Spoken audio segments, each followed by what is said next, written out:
Welcome to the podcast. I'm Scott McLean. My guest today is Tomas Coles Reyes, founder and CEO of a Vets Place located in West Palm Beach. And as I always say, I am not going to even try to tell you what Tomas does. He does a lot of things. He has an amazing story that led up to where he is today, and we're going to go on that story, that adventure with him. He's going to bring us along, and I think you'll find it very interesting. And then we'll get to what a Vets Place does. But with all that said, how are you today, my friend?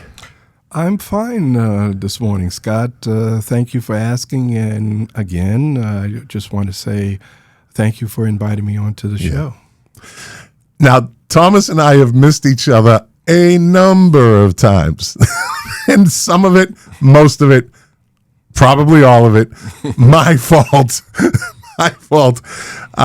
And I'm not going to get into all that. Timing, etc.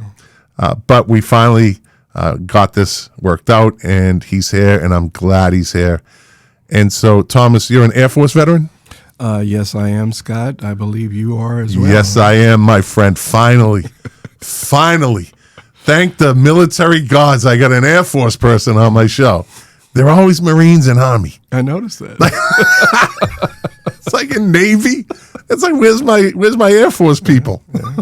Yeah. When did you go in? I went in 1971. That was a bit unusual because I got drafted on my 18th birthday, which was really a weird story because I was having my first birthday party with people that didn't really know me. They weren't family, but they were giving me a birthday party, and I was enjoying myself. And all of a sudden, someone said to me, "You have a long-distance phone call." So I said, "I don't know anybody long distance." And I picked up the phone. I said, "Hello." And they said, "Is this Tomas Coles?" And I said, "Of course, yes." And they said, "You've been drafted into the Army." And I said, "What is this, a joke?" I said, "Come on, stop fooling around," you know. And the person on the other end, they even sounded like a sergeant, if anybody understands what that is. But so I said, "No, I think this is somebody's being funny." He says, "No, this is not you. I've been drafted." And next thing you know, I look to the side. Somebody hands me mail, and sure enough, there's my draft notice.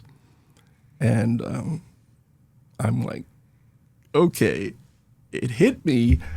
I'm about to go into the Army, but just to speed up a little bit, I didn't feel comfortable going to the Army. I don't see myself as an Army guy, Scott. I'll be honest with you. It didn't work for me at all. I don't blame you. Sorry, Army. Yeah. Sorry, Army.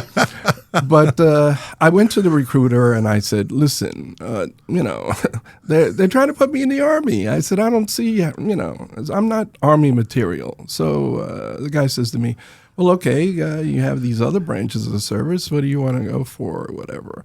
And I'm going to say something that's, Scott, maybe you might laugh and maybe some of your audience might laugh about, but I've always been partial to blue, so... And of course the other thing is that Air Force was a young branch, and I saw myself more going down that path. So I said to him, "Air Force looks pretty good, And he says to me, "Well, that's a hard one there." He says, "You're going to have to take the test." I said, "The test? Why did you have to put it that way?" Okay. At that time, and some of the younger people in your audience won't understand, but we didn't have any computers. Okay, no computers.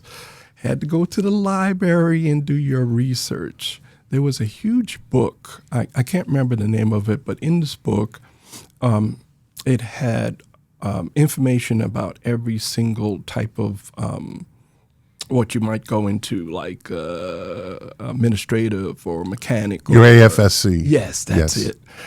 I studied that front and back, and I says, "Okay, I'm going to take this test, and I'm going to pass it." So I went over to recruiter and I says, I got the book, I studied it, whatever. And he says to me, I have something else I need to tell you. And I said, what could that be? And he says to me, you have to pass it at a high grade. I'm like, okay, so 65 is out of question. I said, that's a lot of material in this book. If anybody's ever looked in this book, I'm telling you, it's a lot of stuff to study. So I passed it. I did pass it at a high grade, but it was challenging. So after that, I said, okay, I'm going into the Air Force. But that was the beginning. Let's go back a little further, though. Okay. You kind of touched on something about your childhood. You didn't know anybody. This was your first birthday party.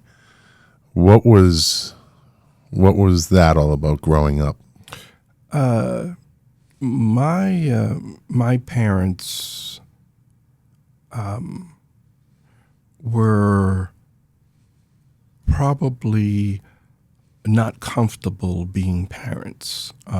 My father was ex-Army, and from what I understand, he had some injuries while he was in there, but at that time, of course, I didn't know that. My mother was uncomfortable being married, so it didn't last. And unfortunately, my father was an alcoholic, and a very abusive alcoholic. And he ended up having to take care of 3 kids with his share of issues and difficulties. And it became a challenge for him to be a single parent. Alcoholism, for some people, can become very volatile. And he was not exactly a soft-handed gentleman. He tried. I think he did. He tried. And unfortunately, there was a lot of failures. I can't tell you why he drank. I didn't really understand it at all, and we didn't really have that conversation. But one day it got to a point where he would disappear, by the way, for maybe months at a time. And this particular time, there was no food in the house, and one of the women that he knew of came to visit, and she knocked on the door. And my father said to us, because he had strict instructions, he says, don't go out of the house, don't answer the door, and those kinds of things. But we were starving. So we did answer the door because we recognized her voice. And she says, oh, my God, okay, I'll bring you some food. And we thought she was bringing some food, but she brought the police. They came and took us away and brought us to the precinct. And that's when we realized something had totally changed for us as kids, especially when I saw my father being handcuffed and brought in. I was pretty sure that things were, the dynamic of what I considered or understood as a family was gone. Okay, so at that point, me and my brother and sister were institutionalized probably from the age of 3 to the age of about 16. So I understand what it means to not have parents. I understand what it means to actually be a parent, and some of the things that parents should bestow on their children. It's difficult in a lot of ways to understand if you are I'm going to say a child of a substance abuser. I will say this, Scott, to your audience that I forgave my father a long time ago. He passed away. I forgave him some time ago, even though he was quite cruel to me, even in my adult years, because when I came home after serving, I was supposed to do 4 more years in the reserves, which is another story. I was supposed to stay at my father's house with his new wife, and he said to me that he changed his mind. So when I came home in full uniform and all my luggage and everything, I had no place to go. So I can remember it like it was yesterday, getting off the bus in downtown Brooklyn. It was in September, it was autumn, it was cold, and I had no place to go. And it didn't dawn on me until I stood there in downtown Brooklyn saying to myself, where was I supposed to be going? Maybe I thought my father changed his mind, okay? But he didn't change his mind, and there was nobody there to greet me, and that was it. All I could see is that was it. So that's all I can really. Yeah. Well, thanks for sharing that. So you passed the test for the Air Force, and what did you end up doing in the Air Force? I ended up working at base headquarters, which I didn't know I had an aptitude for administration, but obviously that was my highest score. Later on, I probably enjoyed what I did later on. Base headquarters is a lot of secrets and a lot of pomp and circumstance, and it's really not me. I don't know how many times the brigadier general caught me where, I didn't, he'd say your gig line is not lined up, or, you didn't get a haircut. Oh my goodness. Every time I turn around, he was calling me out on something. I'm like, okay, gee. It even got bad. There was one time, and I know, unless, some of the older people that would be listening to the podcast would understand, but I was on one of the bases, and gas was like in the 20s, 23 cents or something like that. Yeah. So I had run out of gas. So. Leaded or unleaded? Yeah, I had run out of gas, and I was walking to the base gas station, and lo and behold, here comes the brigadier general, and he says, "Can I offer you a ride?" And I said, "No, sir. No, thank you." I was in civilian clothes at the time. I was off. He says, "No, I insist." Well, I'm not going to argue with him, so I got in the car. He drove me to the gas station, and I said, "Thank you, sir. Appreciate it." He says, "No, I'll drive you back." I said, "Well, sir, that's not really necessary." He says, "I think it is." I said, "Okay, I'm not going to argue with this guy." So I got the gas, and he drove me back to the car. And then he said to me, "Have a good weekend. I'll see you Monday." Well, he did see me Monday, because I was called by my first sergeant with a list of things that, something about mustache wasn't lined up, and, a haircut and all this that kind of stuff. So, that was interesting. Yeah. I want to revisit one thing, the homelessness. Now, I know we're going to get to what a vet's place does, but that's part of it. Right. That's a big part of it. So you were out in the streets, so to speak, for how long? I was homeless on the streets of New York for 2 years. 2 years. 2 years on the streets anywhere.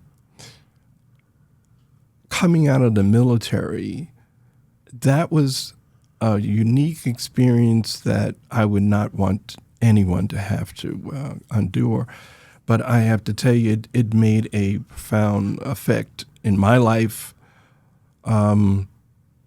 to remember how I was greeted by people because I couldn't bathe or I hadn't eaten properly, and what that does to your mind and as well as your body.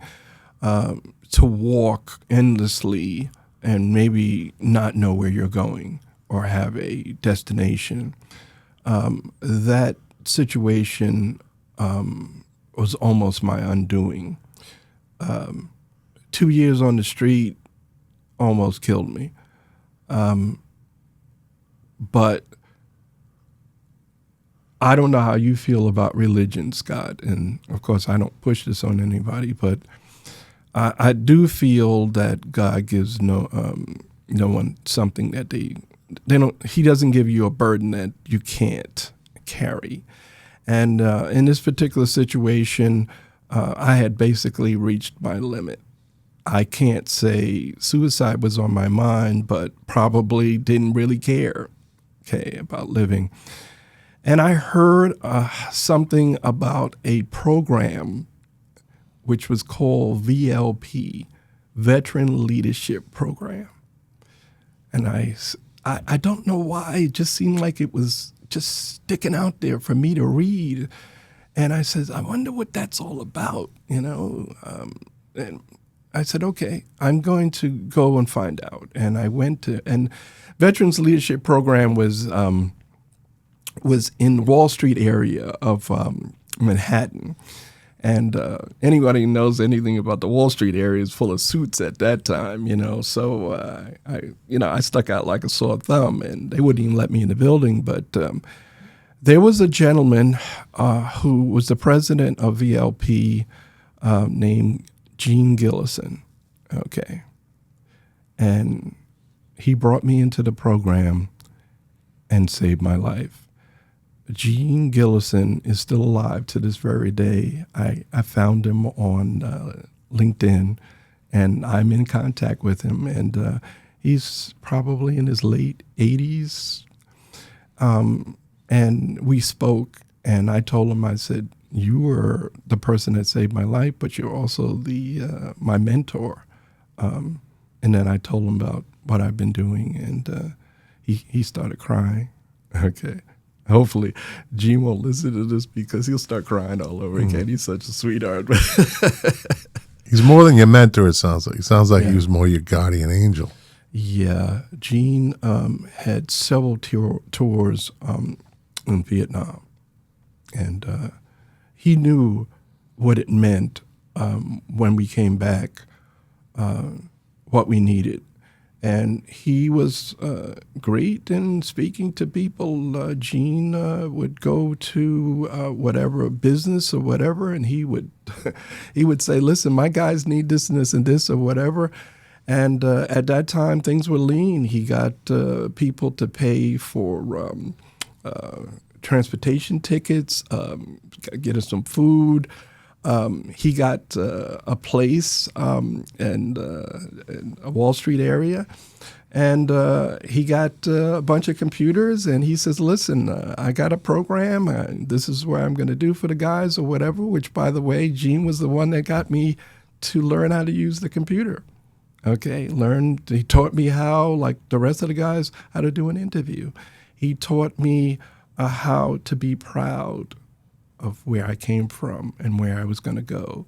He taught me so many things about how to hold my head up, and that there are going to be things down the road for me, but right now maybe I couldn't see it because of everything that life had thrown at me. But bottom line is that he saw something in me that I didn't see in myself. And I thank him for all of that. God bless. Absolutely. So how did you eventually climb out of that hole? Well, again, it was Gene. He was able to help me, temporarily get a place to sleep and bathe. And he got me some clothes, and he just helped me in so many ways until at some point I was able to speak with, and I missed this when we were talking about it, but when I did come back, before I ran into Gene, I found out that the city of Brooklyn had a program to help veterans coming back from Vietnam. I went there and found that there was a line about maybe it's like 3 miles long, okay, full of veterans that were looking for assistance. And I said to myself, guys, is this line for so-and-so? And they said to me, yeah. I said, oh, my goodness. Okay. And the first thing that came to my mind was, well, I think what we need to do is form a brigade so everybody can get some coffee and donuts because it was cold outside. They said, oh, yeah, that sounds like a good idea, but who's going to put that together? I said, I'll do it. So we did all of that, and we were able to feed the guys and everything. And I went inside because I got to know stuff. And I went inside and I says, okay, so what's going on? I don't understand. And they said, you got to go upstairs and speak with the man, And I went upstairs to speak to this gentleman. And I saw him fooling around with these interns. Really upset me. So I said to the guy, what are you doing? We're out here waiting and you're fooling around with some girls here or whatever. Who are you? Why are you on this floor? You're not supposed to be up here. And he called security on me and threw me out. Okay. Well, that doesn't work for me. Okay. So you're soft spoken. Yeah. So they mistake you for weakness, right? So, so I called up the mayor. I don't know why. I was just upset. I called up the mayor. I ain't never called up that nothing to lose at that point. Yeah. So I called up the mayor and I got this guy and he says, yes, can I help you? And I says, yeah, I'd like to speak to Mayor Lindsay. And he says, well, you need to call these two numbers. No. You're not going to do that to me. No, I'm serious. If you call up these two numbers, you don't get anywhere, I'll put you right through. And for some reason, I believe he sounds sincere. So I called up the numbers. I didn't get anywhere. So I got to say, here I am. And he says, okay, hold on a minute. So all of a sudden, Lindsay comes on the line. And he says, what's going on? And I said, Mayor, this is what's happening. And he says, listen. He says, can I call you Thomas? I said, sure. He says, listen, I'm going to have a conversation. I don't want you to say anything. Just listen. Okay. Can you do that? I said, certainly, sir. So he had a conversation with this gentleman called Carl McCard. He was the director of that place. And luckily for me, he was appointed by the mayor. So, well, he chewed the guy out something vicious. Okay. So after he got finished, then the mayor says to me, listen, I want you to go down there and he's supposed to take care of it. For some reason, if it doesn't work out or whatever, here's my number. Come to think of it, here is my private number. Call me. I want to know what's going on. Okay, regardless. So I went and Carl McCard met me at the door and he says, I didn't know you knew the mayor and this, that, the other, so what's going to happen or whatever. I said, don't worry about who I know. Okay. We need to move this on because at that point there was a separation between who had the money and who had the services. And the person that was, I say the organization or whatever, the department that had the money was welfare. And that was a big issue for us because we got to come back from doing service for our country and get welfare. Okay, well, that's another story. But anyway, I was able to make some moves there or whatever. And later on, Mayor Lindsay asked me to join his Veterans Council. And that's probably where it started. Okay, so. Wow. Because you spoke up. Yeah, I didn't know I'd end up being an advocate, but yeah. And what, 50-something years later? Yeah, like 51, 52 years later. You're whatever. still doing it. Yeah. You're still advocating. Yeah. Good for you, man. God bless you for doing that. And that must have been quite a transition to go from, now you said something again earlier, and it was interesting how you put it when you said, that your friend gave you a place to sleep. Mm-hmm. You didn't call it a home. Right. You didn't say, you said a place to sleep. That's pretty heavy. Right. That's pretty heavy. I don't want people to gloss over that because it's just a couple of words, but it means a lot.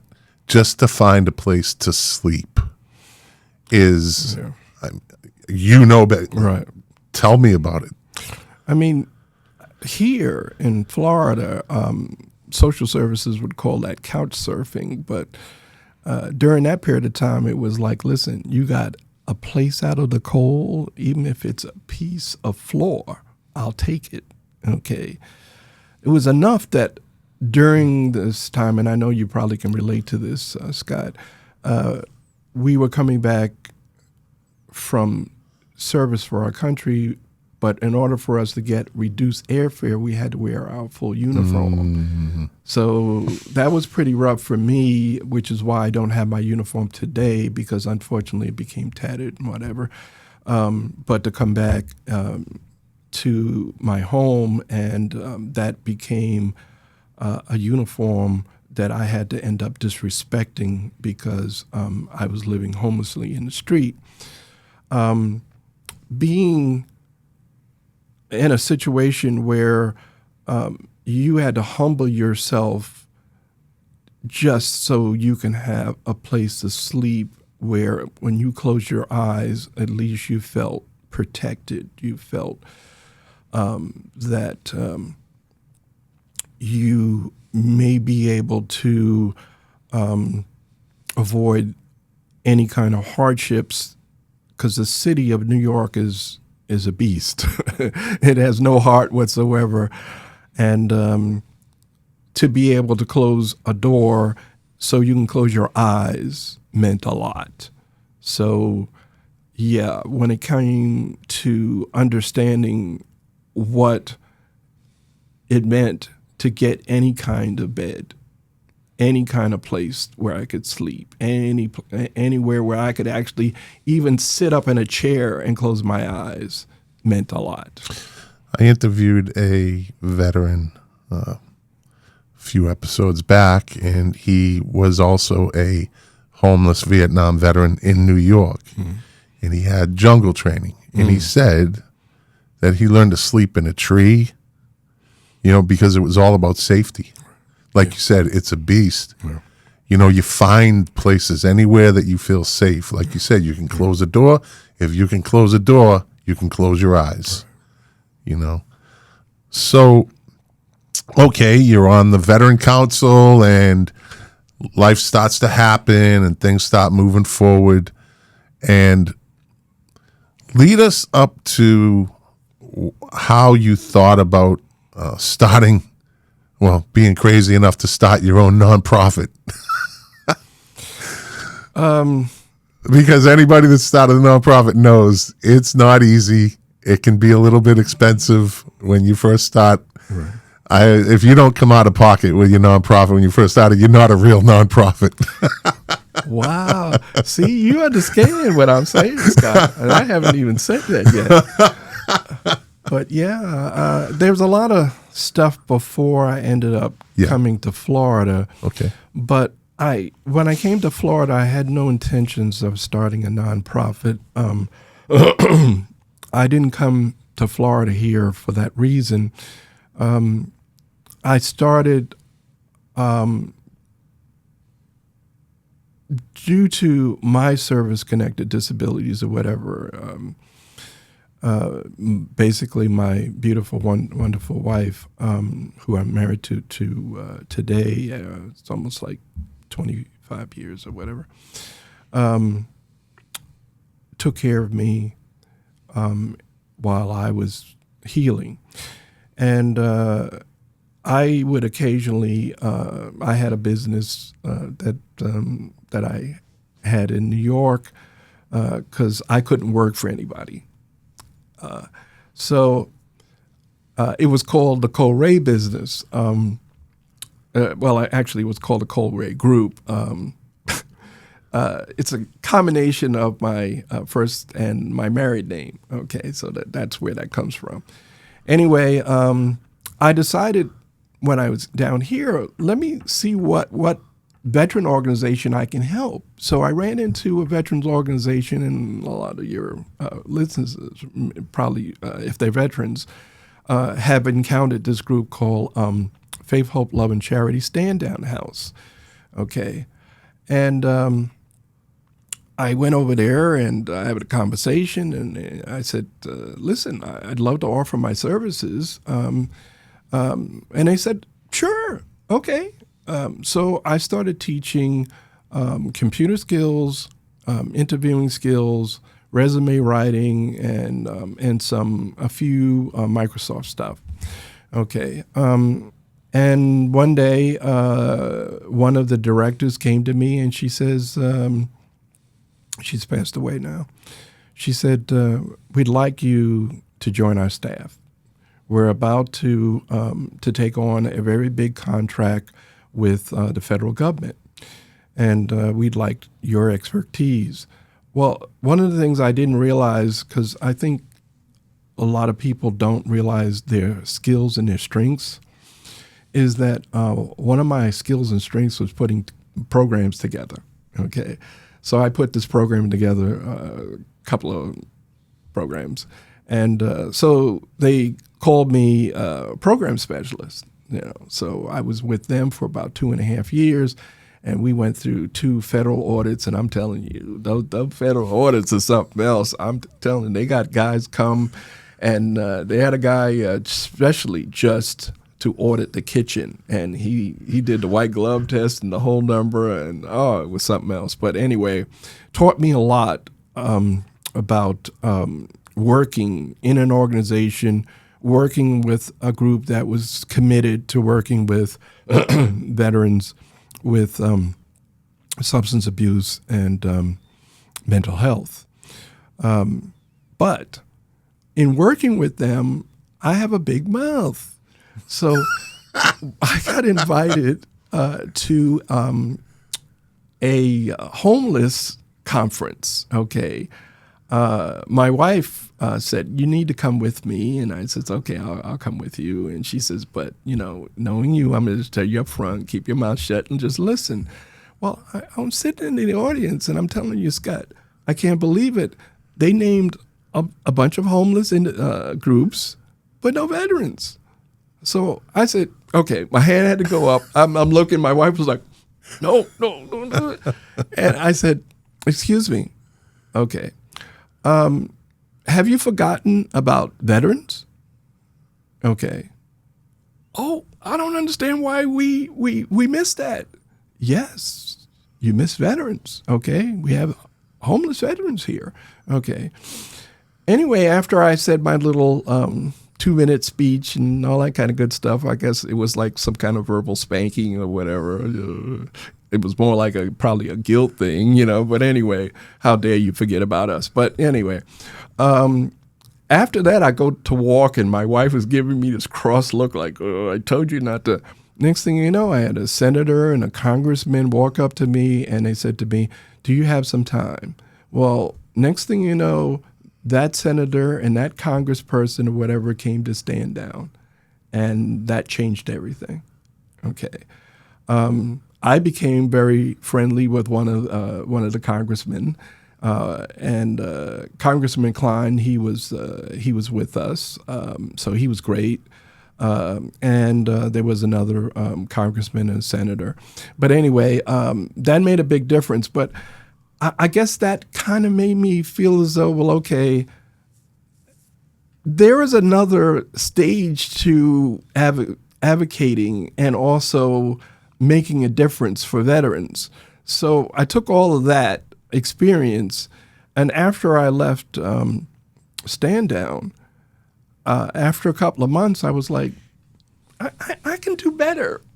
There's some really big gaps here. I can do better.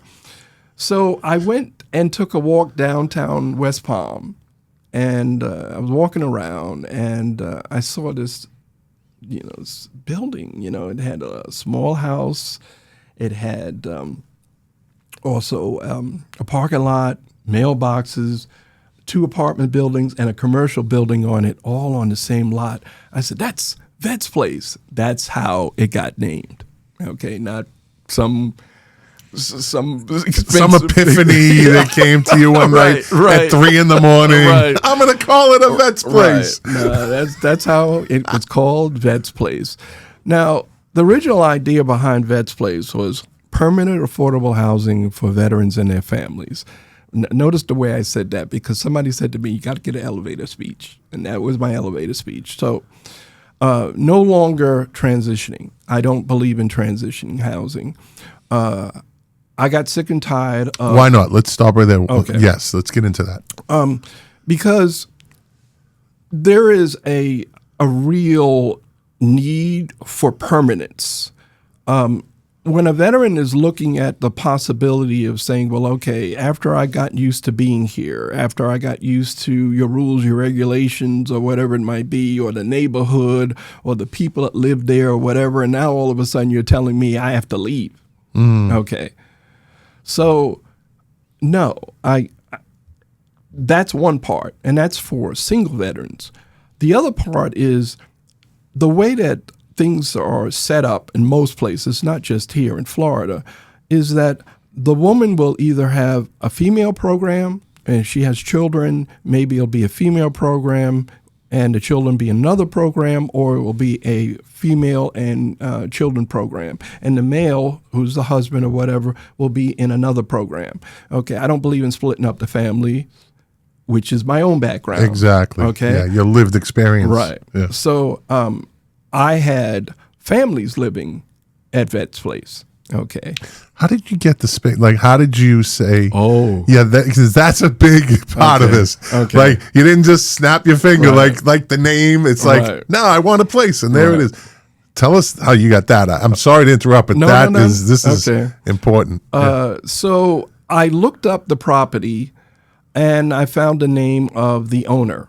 Okay. And I called up the owner. And I said it was actually two owners. It was a gentleman who used to be a police officer for the city of West Palm Beach. He had passed away, so the property went to his wife and his brother. Okay, so I said, I want to do a program there on your property. Okay, can I please come and talk to you about it? And she said to me, you can come to my house, and I will give you an hour and a half to discuss it in my dining room. So I went and I did my speech. Nervous? Actually, I wasn't. I was very confident because I'm like, what do you have to lose? Here we go again, right? you know? I talked to the mayor of New York. I could talk to her. Yeah. So after I was finished, she was crying and she says, what else do you need? You can have it. Okay, what else do you need? And I said, well, if you can throw in the telephone service and the internet, that would be great. No problem. Okay. Then later on, she just basically said to me, well, okay, so how long do you need before it starts to turn profitable? And I said, well, I need at least 2 years. So she said, okay. Well, that was my next thing. And you kind of touched on it. I said, okay, I don't have any money. Okay. I got a property. I have, I believe it was like 8 apartments, and each apartment had a 2-bedroom situation. So I'm like, how am I don't know what I'm supposed to do now. Okay. Because I've never rented anything or never done anything like this, especially this magnitude. So I says, okay, let me calm down. Let me think about it. Okay, what's the first thing that should be done? So I opened up every apartment, looked at every apartment, and I said, okay, this was supposed to be a clean apartment. It's not. So I took part of my SSDI, and anybody doesn't understand that, Social Security disability, and I took part of that money and bought cleaning supplies. So I cleaned the first apartment. And then I knew quite a few people that wanted to come wherever I went. Okay, so I said, hey, I started a program over here. You want to come over here? And they said, sure, Mr. Coles, we'd love to come over here and be part of your program. So I had them come over, and it was a husband and wife, and started with them, and got their security deposit, and I cleaned the next apartment, and so forth and so forth and so forth. Then I went to the VA hospital. the one that's over here. Depending on how you see it, it's either West Palm or Riviera, you Right. know, whatever. They have different signs. Yeah. Same place. Exactly. So I spoke. I said I want to speak to everybody in the social work department, and they said, okay, we can get that together. So they had a room just for people coming in and talking about different things. And next thing you know was social workers, doctors, and nurses in the room. That's when I was nervous. So I said to myself, okay, what am I doing here? Okay. But this is the best way to get the information without piecemealing. So I said, okay, I have a program. It's called Vets Place. It's permanent affordable housing for veterans and their families. I have so-and-so, blah, blah, blah, blah, blah. Okay. Nobody asked me a question. Nobody said nothing. So I said, okay, if they had such a thing at that time, mic drop would have been a pin. You could have heard it. So I stepped off, and it was kind of like a platform type of area where I was standing and speaking. I stepped off, and all of a sudden, people started approaching me and said, oh, so what's the referral process? And that's how it started. Next thing you know, I got a contract with the VA, okay, for per diem. And I started from there. So my whole idea with the guys were, listen, if you have an income, I need to be able to understand what it is you're getting every month, and I will subsidize it, okay? So that way, they wouldn't have to spend all their money in rent and not have food or whatever. But I started looking at how that worked, how the mechanics of all of that worked. So I asked a lot of questions or whatever, and I said, okay, this is not working for me, because the guys have to leave me and go to get services somewhere else, and it becomes very, very frustrating. So I decided to, in that little house where I had my office, I decided to have a food pantry. So I went over to places like ShopRite and other places or whatever, and I said, no, I want fresh food. Can I get fresh food? Okay. Who you need fresh food for? I need fresh food for people that have fought for this country. I didn't say veterans, because sometimes, civilians don't understand that. Oh, okay. So every morning I went and put a bunch of fresh food into my car in the trunk and brought it to Vets Place and put it. There was a couple of nice people that got me some refrigerators, so I had refrigerated stuff in there. And then, because of what was happening, one of the social workers said to me, I'm going to tell you a secret you can't tell anybody. You need clothes, don't you, for the guys? I said, yeah, I need clothes for the guys. There is a huge closet, huge, if you want to call it a closet. It's more like a football field of clothes at the VA hospital that are donated by department stores. Still got the tags on it. He said, bring a van, come take as much as you want. So I did that and came up with a clothing closet. So now I had a food pantry, I had a clothing closet, but then there were still other issues that had to be addressed.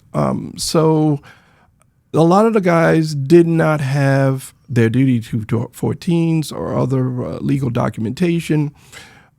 So I became a notary. So I was able to help them do that. Still wasn't enough. So I went and found out that I could become a VSO. So I went and did the test and became a VSO. So when I'm a VSO, I'm also a notary. So I'm putting all these documents and stuff together. So a VSO, for people listening that might not know, is a veteran service officer. Correct.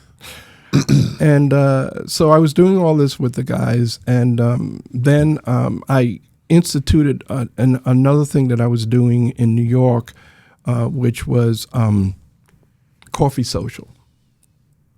So every night for a while, until I switched over to Friday nights, we had like a kumbaya 6 o'clock coffee social.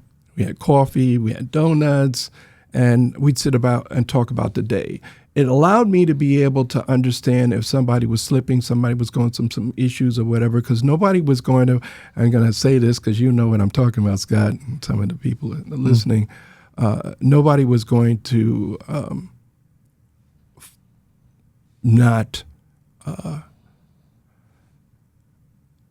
I wasn't going to lose somebody on my watch. So I wanted to make sure if certain people weren't there, I knock on the door. Nope, you need to come out. No, there's no isolating, all this kind of good stuff or whatever. I had a gentleman who had alcohol issue, and the neighbors were complaining. So I went and knocked on his door, and he says to me, "Oh, Coles, I'm so sorry. I'm drinking, blah, blah, blah, whatever." So I said, "I'll make a deal with you. If you go for treatment, I'll keep your apartment." "You what?" I said, "I'll keep your apartment if you go for treatment." So he went for treatment. He came back. He says, "You're good for your word." I said, "Yes, as long as you keep your word." Exactly. Yes. Okay. Yes.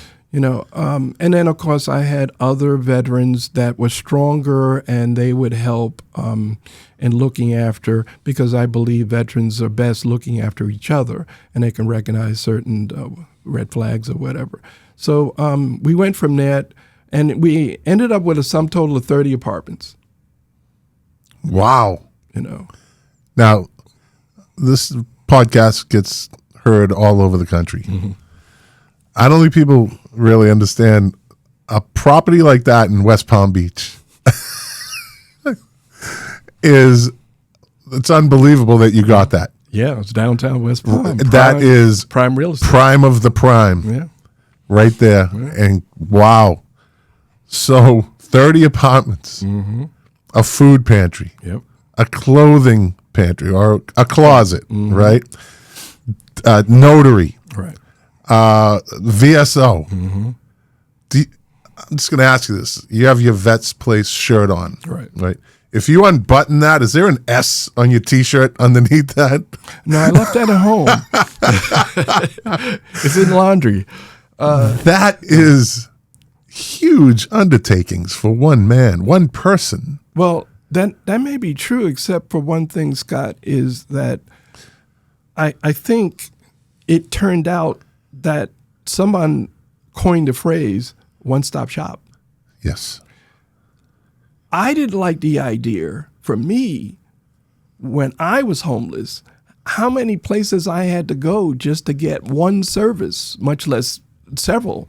The idea that the guys could actually go and come to me for so many different services without having to leave, I don't want to use the word compound, but right, I know what you mean, yeah. Was really meant a lot for them, okay? And I could keep an eye on them and make sure that they were thriving. And there were people that that managed to be able to leave there. They got married, because I married a couple of them. They got married and moved on with their lives or whatever. And then, of course, we had some tragedies as well or whatever. Yeah. But bottom line, we thrived for quite a while until, unfortunately, something that you already touched on, because of the value of the properties down there, the landlords decided, okay, this is a great time to sell. And next thing you know, we lost all of those. But it was good for a while. Yeah. So where's everything at right now as far as? Well, Vets Place lost its housing, but before Vets Place lost its housing, I had established a LLC called Vets Place Electronics. So I was teaching a bunch of guys how to repair electronic equipment and things like that. It was my way of getting them to understand, yes, you're just like me. You can't work a regular job, but I'm giving you a mission, okay? I'm giving you direction. You're not only doing this so you can get a salary, but you're also helping other veterans. So we refurbished laptops and computers for nonprofits and for veterans that needed it to be able to, say, look for work, get emails from family members, and just contact, And that turned out to be great until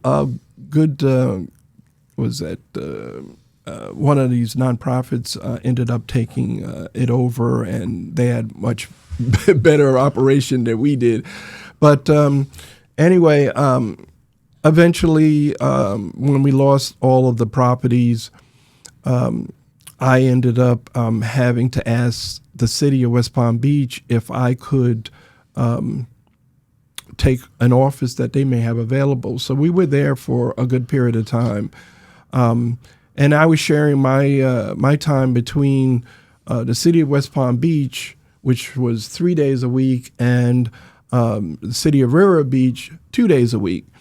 But unfortunately, I didn't feel as though the city of West Palm Beach was taking me seriously. So the city of River Beach was, and so I switched it, and I gave them 3 days and gave the city of West Palm Beach 2 days. Then I was asked to come into the mayor's office, and I said, sure.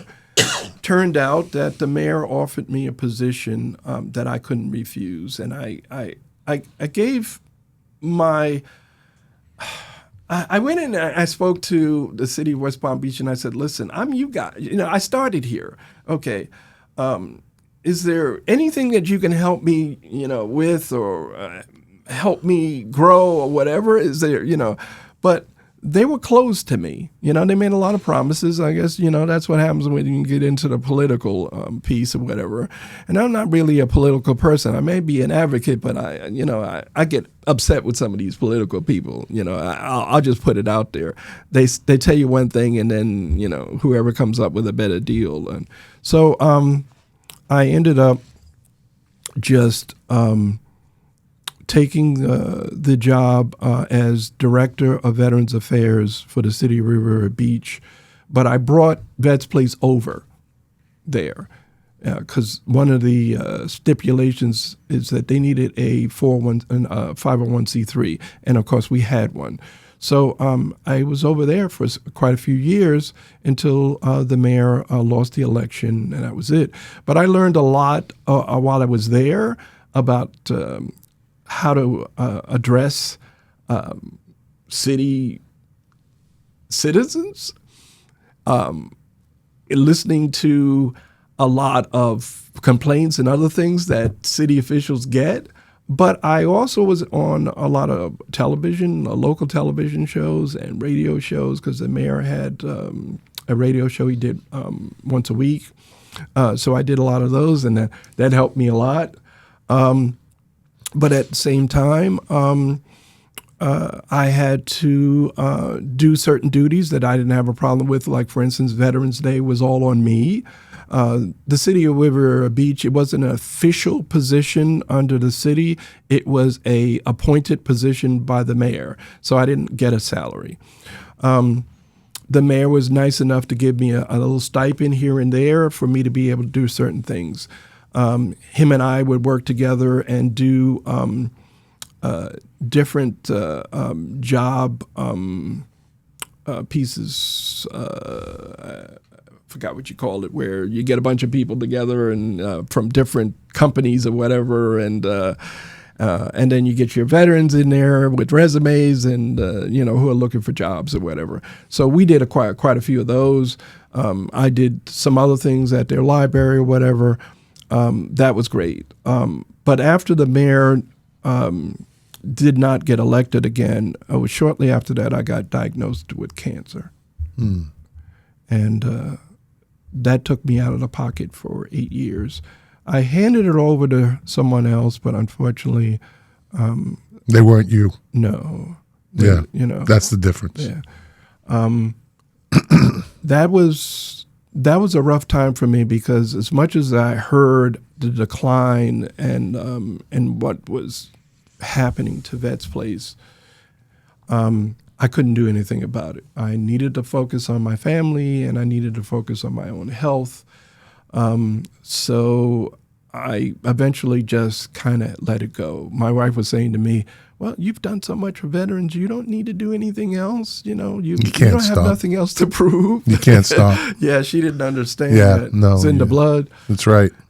So But unfortunately, in 2024, I was asked to come back to fill a gap, and I reopened Vets Place, and that was hard. That was hard because all the things that I have accomplished with other veteran organizations that were no longer there anymore, some of those things weren't even in existence anymore. I was upset when I found out that some of the things that we had fought for, marched for, did all kinds of things for, and eventually got politicians to give us, were all gone. Nobody bothered to keep them up.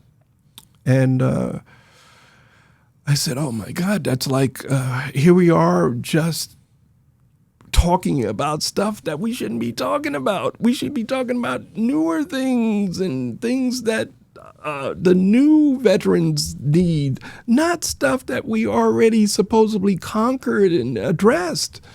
And this was a meeting I had not too long ago, and unfortunately, again, they probably said, sassy mouth.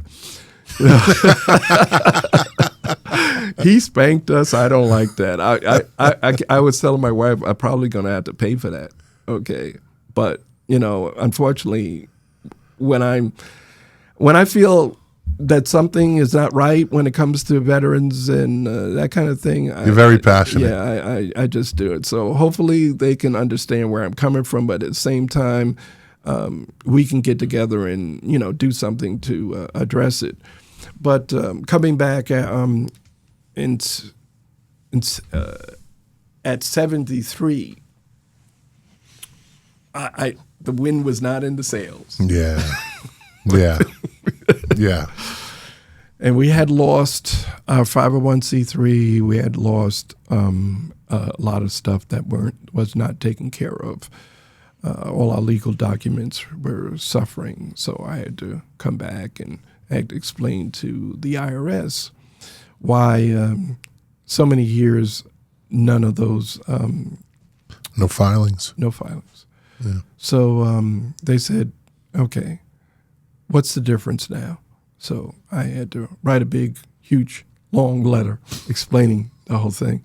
And they said, okay, we'll give you an opportunity. So they said yes. So from now on, they said, you need to file. But we're not letting you off the hook.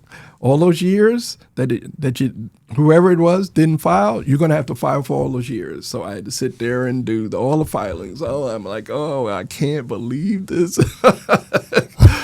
Okay. Wow. But I sat there and I had to go through all of that, and I did that. And I got our 501c3 back. I got our tax exempt back. I got everything that we were supposed to have. Then came the everybody has to have a website. Everybody needs some kind of logo, okay? And I said, okay, the journey begins. What am I going to do now? Okay. Well, luckily I went to school for graphic arts and design, so I designed a logo, I designed the website, and got that together. And but I had to wake up a lot of people that said, I'm back, hey, you remember me, you know who I am and what I stand for and all that kind of good stuff or whatever. And I was able to revive a lot of my old relationships with a lot of individuals. That includes people like Gordon and, well, it used to be Gordon and Donard, now it's Gordon and Partners, who continued when I asked them, can I please reestablish Vets Place Thanksgiving dinner for veterans and their families? And they said, yes. Okay. Paid for it every day. So it was, what was it? I think last year was our 10th or 11th annual Thanksgiving dinner for veterans and their families. That's important. Yeah. So I had to reconnect that. That was always one of my favorite things. And we were able to do a couple events and whatever. But I have to tell you, Scott, because I know you understand, but I'm 74 now, and we'll be this year, and I didn't have the energy to do all the things I used to do. So even though I have a 300 count caseload right now, and always constantly putting people in apartments and all kinds of things like that or whatever.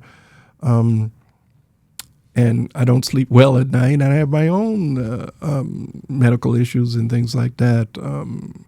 It is not something that I wouldn't. I'd do it again.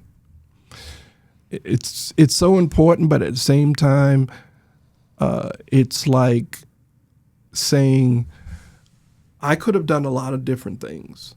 I could have took different paths, but this has been my labor of love. This is something, and I could pass away tomorrow, and probably they'll forget who I am or any of that kind of stuff. No. There's a lot of people that will never forget you, like you don't forget the people that helped you. Well, that would be nice, but we like to be humble like that. We like to think, oh well, no one's gonna.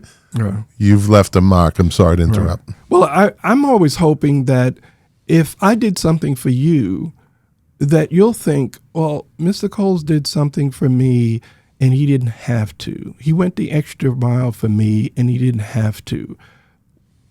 I'm going to do that for someone else. Pay it forward. Yes. There was a gentleman that, two gentlemen that bring up without their names. I had a gentleman who had a couple of felonies, trying to get his life together, alcohol, substance abuse, all that kind of good stuff or whatever. But he's trying to get his life together. He's got, 2 years clean now and everything. But unfortunately, no one was going to give him a chance to get an apartment. And he had HUD-VASH, and, anybody knows anything about HUD-VASH, that's a direct payment to the landlord. So it's not like you have to worry about not paying the rent on time. But he couldn't get anything. So I got a call. They asked me if I could help. I called up all over the place. I made some new connections or whatever. Anyway, the gentleman is now in his apartment. The latest guy that I'm still working on, he unfortunately only has, he has a great job, and that was not a problem. His issue was he had an eviction, and it's real tough to get a landlord to oversee that. So I found somebody to work with him, and he's going to get an apartment very soon now. So I'm glad that when the veterans get to that point where that major hurdle that was keeping them from progressing has now been removed, that now at this point they're able to reconnect with the life that they wanted to have. That's important for me, because I look at my own life, and a lot of people don't understand this about me. It's not about the glory piece or whatever. I'm actually doing for them what I did for myself or somebody else did for me. Reconnected my life. I'm happy where I'm at in my life, and I live a very humble life. Okay, and you definitely, if you're looking for me at the party scene, you can forget that. I'm not, the best party is in front of the TV after I had dinner. But I enjoy the fact that when a veteran's about to move from a desperate situation to a new chance, a new opportunity, and this all started from getting people donuts and coffee. Yeah. That's when, that's when you were like, I got to do something. And it's just absolutely a simple task like that, a good-natured task of just, we got to get coffee and donuts here. It's cold out, right? Yeah. And look where that journey took you. I didn't know I was going to end up being an advocate for veterans. We never do. I didn't either. Yeah. I didn't know I was going to end up being a mouthpiece. I told, I was telling my youngest daughter. Sassy mouth. Yeah, sassy mouth. I remember there's an old lady says, "You got a sassy mouth?" It's an old word. Yeah. I said, "Oh, okay. I'll take your word for it." But I didn't know when I was going to college, and they said to me, "You need to take the class so you can do public speaking." I said, "I don't need any public speaking. I don't want to stand up in front of anybody and speak about it. What am I going to speak about?" Now I tell everybody, including my youngest daughter, public speaking, you never know when you're going to need it. Okay, take it. Okay, it's not just about thinking about, okay, you're going to stand in front of some people and speak, because you may never, but it does help with confidence. Okay, when I took it, I didn't think I'd ever be using it. I didn't use it so many times now. Isn't funny? I don't even think about it. But yeah, it's. We didn't touch on one thing that I'm very curious about, and I'm sure there's some listeners out there and viewers. Mm-hmm. The percentage of female homeless veterans, right? Mm. What is the ratio? Off the top, if you know off the top of your head, what do you think the ratio was of male to female? And then to follow up with that, how many females are afraid to ask? Or I'm going to answer that question by saying, first of all, it's a lower percentage than the males, but females have a lot of unique situations with them. And a lot of times, because of those unique situations, you're not going to get the exact accurate count. You'll have a single female. You'll have a female with children. You'll have a female that is going through domestic violence, and that information is not being recorded. So you have a lot of unique pieces that you can't really put it all together and say, well, okay, I think for females, there aren't enough programs for female veterans. That's number one. We had a female veteran program, Vetsconnection, some time ago in Springfield. It's a difficult population, only because as a man, I don't understand all the intricacies of it. In speaking to some of the women, I understand that they have some trauma from military service. They have some trauma from maybe family situations. They have regrets in not being showing up as parents. They have feelings about what a woman is viewed at coming out of the military.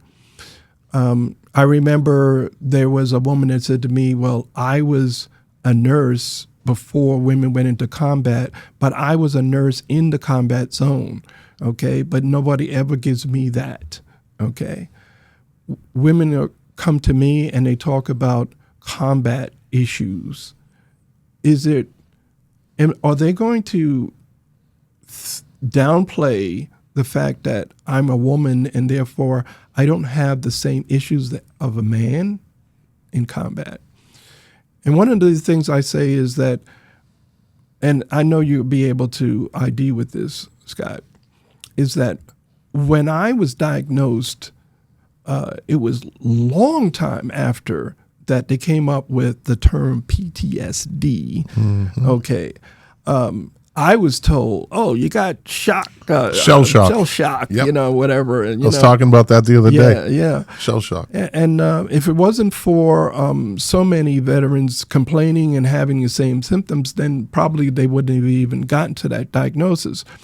But with those different types of things, women's issues can be somewhat similar to ours, but could be so off the chart in other areas.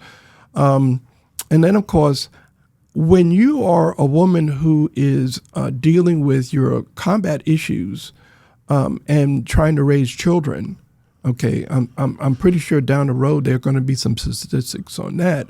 And then, of course, there are some women who will not come to the VA. They feel it's a little bit too more, I'll just say male,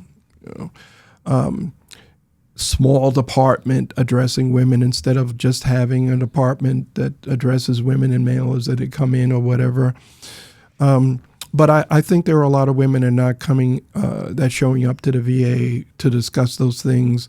Maybe they don't know how to discuss it. Maybe there's some fear, and at the same time, as I said, women are more looking at priorities. If I have children, I need to take care of the children, put myself on the back seat. So yeah, I don't think we'll ever get a really good head count on how many women actually are homeless and how many women are actually dealing with combat issues when they come home. About last year sometime, I believe I saw a statistic that said the fastest rising demographic of homeless and suicide, I'll just say it, Yes. it's female veterans. Yes. That Yeah. absolutely, I'm sorry, fucking shocked me. Yeah. Because what do, right? Yeah. We think of our mom, we Right. think of our sister, Right. our aunt, right? Yeah. They don't, what? Right. Like, no. Yeah. But, Yeah. and I don't think that statistic has gone down Right.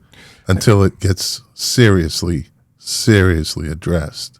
I mean, I say to myself, I don't understand, does a statistic have to be at a certain height before they start looking to address it? That's a great question. Yeah. And then, of course, the other thing is we talk about the suicide rates because it wasn't too long ago that was being hidden where veterans were going into, I had a friend, he wasn't a close friend, but he kept complaining about how every time he went to the VA, appointments, I couldn't get an appointment. Nobody would see me. Nobody's talking to me, this, that, the other. I need to get my medication addressed and all these different things. And eventually he got tired of being run around, and he went into the parking lot and he shot himself in the head. And I'm saying to myself, okay, they dumbed it down, but then we come find out there were quite a few other veterans that were doing it as well. Okay, so all of a sudden now it became, Prime Central now. We got to address that. Okay, well, I've been speaking with veterans, working with them in mental health hospitals, and it's been going on for a long time. It's not just Vietnam. It's so many different coping skills, various other things or whatever. But I am afraid, Scott, that it's going to get to that point again where, unfortunately, a big splash in the newspaper of some female veteran who is taking her life and maybe even her children or her families before somebody decides, we need to address that. Now, seeing that the veteran population is largely, by a wide margin, male, right? I think at least now there's more of a spotlight, albeit maybe a small spotlight, but there is attention being paid. Now, I love the VA. Right. They help me immensely. They are not perfect in any way, shape, or form, but they're also a huge ship. Yes. That cannot just turn around. It is movement that has to turn that ship around. Right. And unfortunately, while it's turning, things are happening. Scott, if you don't mind, I want to mention something. Oh, be my guest, my friend. Yeah. We have, not only in the state of Florida, but in this country, we have organizations, maybe foundations as well. They get huge amounts of money because they have the infrastructure, they have the connections to be able to get television commercials, golf meetings and various other things like that to be able to get big donor amounts. But a lot of these organizations majority of them will say, and I'm going to say this out front because bottom line is they've already basically said it. One of the biggest veterans organizations only addresses veterans that have lost their limbs. Okay. They don't deal with anyone else. If you didn't lose your limbs, they're not talking to you. They can sell a veteran that has lost their limbs and get money. Okay. That's a good way to put it. That's a very interesting way to put it. Yes. Then other organizations are saying, well, okay, I'm only going to take veterans that are having like maybe 10% or more. Okay. Now, I point this out not because I'm spanking them, but who's taking care of the rest? So I was and have been considering, and I probably will now. I think you just kind of lit a fuse. In the nonprofit world, it's like the Wizard of Oz. There's a fucking curtain that nobody looks behind. Right. Oh, we're all righteous. Right. We're all great. We all have the best website. Right.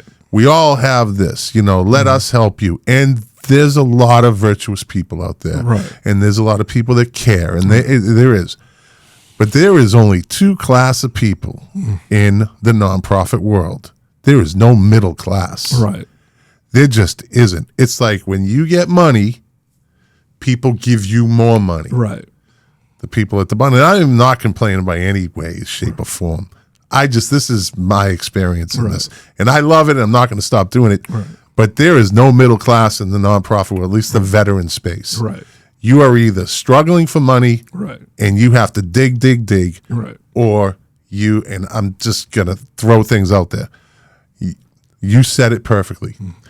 You sell the guy that lost his leg. Right. You do. Right. You do. Because you have to. Right. Because it's what you do, and it gets money. Right. And money is the engine that runs every nonprofit machine. Right. Right? And the smaller foundations are struggling. Right. And so when you left, what happened? Right? You were the driving force behind a vet's place. Right. Then people they run out of bandwidth. Right. Right? They're like, I can't fight this fight anymore. Right.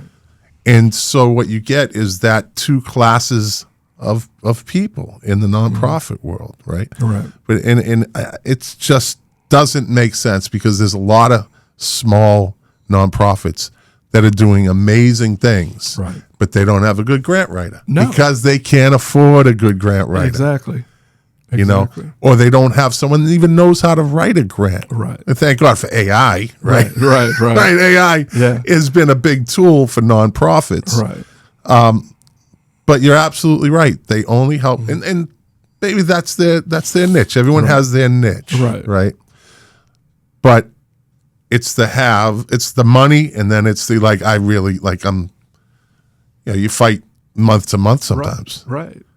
I mean, Vet's Place struggles because when I look at social media and I see those organizations we're talking about, and they're smiling and they're handing the big checks and all that kind of good stuff or whatever, and I'm saying, well, okay, in the midst of everything that I have to do, I have to write my own grants, okay? But I'm also working against you with the big name and the contacts and everything. This is all true. Yeah. And here it is where they say to me, well, I'm sorry, but there was not enough money to go around. Okay. Well, that's what I have to say to veterans that come to me because, again, the ones that you don't take care of that fell through the cracks are the ones that are coming to me asking me for help. Okay. And I can't give it to them. Somebody said to me on my board, really upset me and said, okay, well, I don't like this begging for money. Okay. Okay. I'm sorry to laugh. Yeah, and I said, that's what we got to do.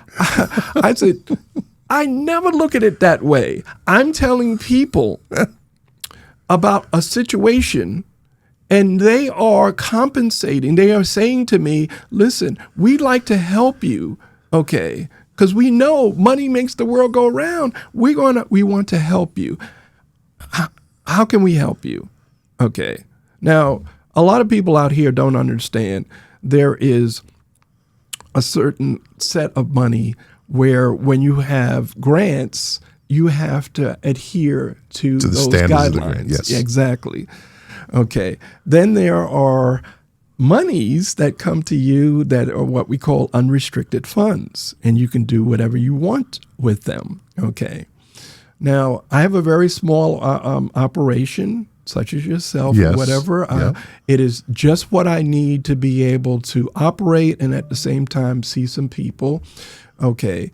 A lot of times I'm out there working out there in the field, making contacts or whatever the case might be. But I get upset because I don't have enough money to do what I have to do. Yeah, I would love to be able to say, well, okay, I have a homeless guy just came in. I'll just call up Quality Inn and they'll put him up. It's not, no money. Yeah. Okay, but that's not realistic. No. So I don't have it. I just made some changes to my program. Okay. So the organization is focusing back in the old direction of looking at some things that for some reason or another got lost. I know you can remember, Scott, when we used to go to high school, there used to be commercial courses. So everybody didn't want to go to college could have a commercial course. All of a sudden, that went to the Now, I have veterans that come to me and they're like coming out and they're saying, well, okay, I don't know what to do as far as the job is concerned. I don't know where I fit in. I don't know what I should be looking at. I don't know what I'm good at. I don't know, whatever. Okay. I decided to go back and do what I used to do, which is sort of like I used to be a vocational rehabilitation counselor for the Department of Education. And making evaluations for, well, at that time it was people with disabilities, but veterans fall into that area as well. And to make an evaluation based on certain tools that we use or whatever to help you find a pathway for you to understand. But at the same time, just because you say, well, okay, I want to be so-and-so, I need to get you to understand maybe that's not in the cards for you right now.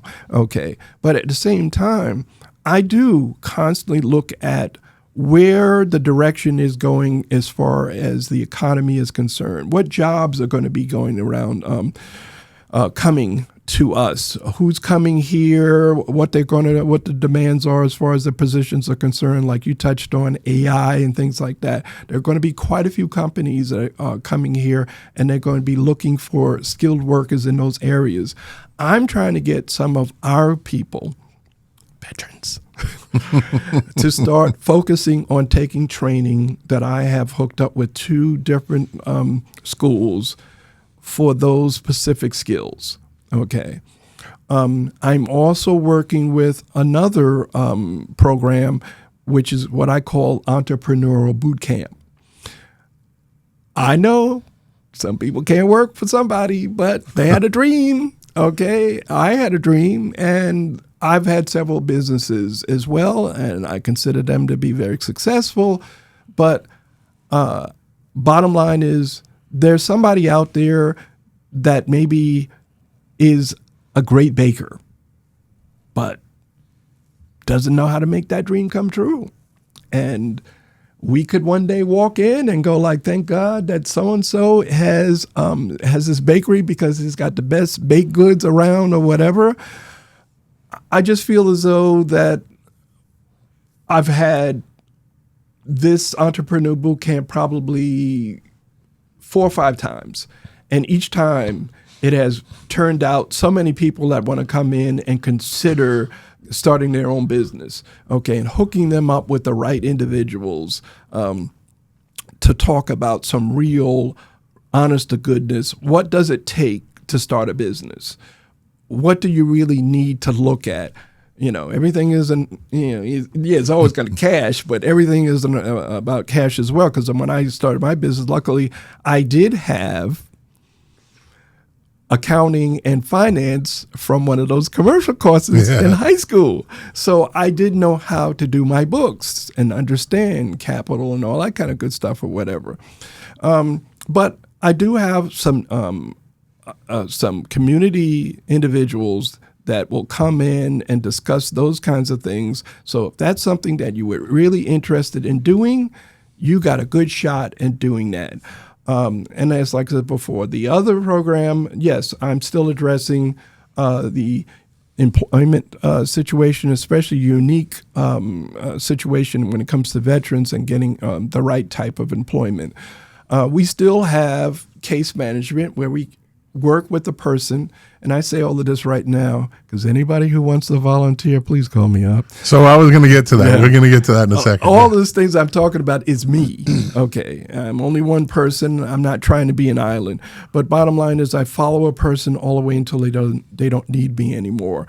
In our case management, if we identify the person is needing help with rent or a bill or something like that, if we have money that addresses that issue, by all means, we will try to address that. But that is basically us now. Okay. All right. So if somebody wanted to get in touch or find out more or how maybe what services they could get from you, how would they find, what's the website? Well, here's the thing with me, because again, I'm going to say it again, it's only me right now. Yeah.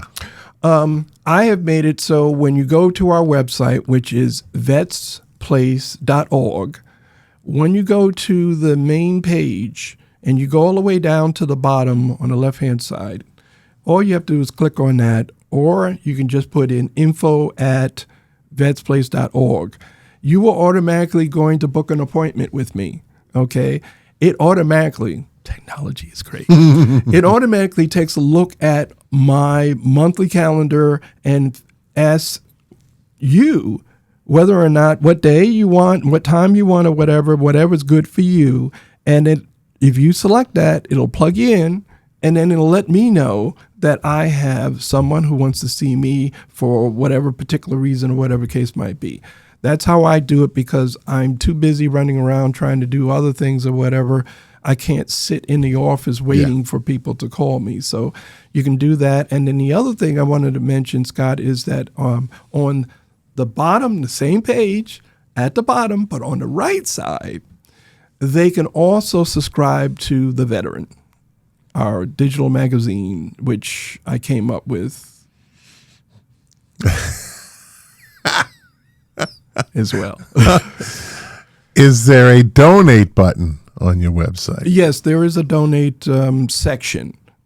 So I always say this, and now the listeners know, the regular listeners know, and viewers know this is coming. If you like what Thomas is doing and you feel passionate about this, give him your money. Give him your money. Go to vetsplace.org and donate. You heard his story from beginning to end, and you see the beautiful work that he's done over 50 plus years, and he's still going. If this episode touched you in any way, shape, or form, give him your money, because that is the engine that runs every nonprofit machine.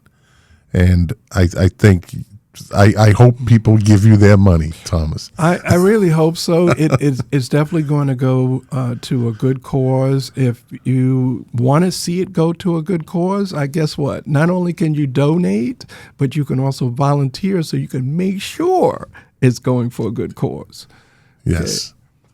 Volunteer hours are just as important as money sometimes. Yes, absolutely. Yeah. So we work on a very bare minimum. I don't have a salary. I just use my Social Security to pay my bills. But bottom line is, I would love to have a salary, but but us bottom tier, the haves and the have-nots, my friend. Yeah. But some people may ask, well, has he applied for grants, and as the total as of today is 8. I've applied 8 grants. Unfortunately, because of the state of affairs of this country these days, a lot of the grants are not available. Yeah. And unfortunately, there's so many of us all trying to go after a few pots. That's what makes it difficult. As of right now, I'm more leaning towards foundations because at least at that point, they've already done the work and they have a certain amount of money that they can provide. But it's even that it's rough. It's very rough. I don't determine how much my rent is. I don't determine how much I have to pay for other things. But bottom line is, you guys all know that nothing's for free. That's right. So that's right. Except my service. Well, Thomas, thank you for coming to the One Man, One Mic Foundation studio to do this podcast. I truly appreciate your time, and I believe, if I'm not mistaken, this is episode 72, I think. You have broken the record for longest episode. Oh, yes. Okay. Yes. Okay. Well, yes. As long as I haven't broken the law, I guess that's fine. I don't have a problem with that. Those are the old days. Yeah. That was then. This is now. Oh, okay. Well, I'm honored. It was an amazing episode. You are a wealth of knowledge and a wealth of goodness in everything that you do. Thank you for all you do. Thank you for your service. You laid the groundwork for everybody after you, and I appreciate that. Again, if you would like to donate to a Vets Place, go to vetsplace.org and donate. Every little bit counts. Please. Every little bit counts. Please do. Yes. Thank you so much for Scott, and I want to tell everybody thank Scott for what he's doing, because without our stories getting out there, a lot of people just don't know what's going on. And you see a vet and you say, why did the guy get up there and get himself together? You have no idea. Yeah. So, yes, absolutely. And as you can see, I am surrounded by podcast kits, and I owe you. I owed you 2, and that was one of the meetings that fell through. I'm going to give you 3. Well, I so much appreciate that.